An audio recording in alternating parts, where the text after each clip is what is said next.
The method to entry distance is what we call direct distance. And this allows us to do something like this. I have, for example, a line. It requires a distance or second point. I can use the direction that I have at the moment, so it doesn't matter what I have.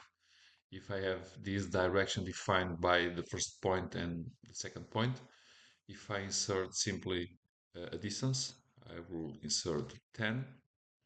It will respect the distance I had and create a line with 10 length.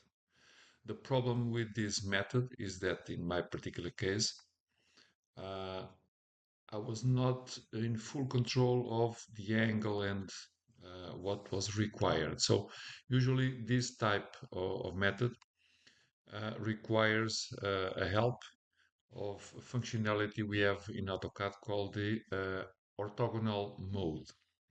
And the orthogonal mode can be activated in two ways. Clicking this button here. So now you see that my lines are straight lines and they are 90 degrees apart. Or I can achieve the same effect clicking F8. So one click, turn it on, one click, turn it off. And I can do this in either with the F8 or in this button. So F8 now releases the orthogonal mode. If I do F8 again, it will activate it.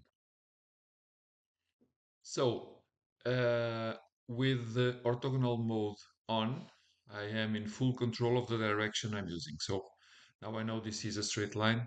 If I insert again 10 for the value, I get 10 horizontal one. So this is a very nice functionality and allow us to control what we need.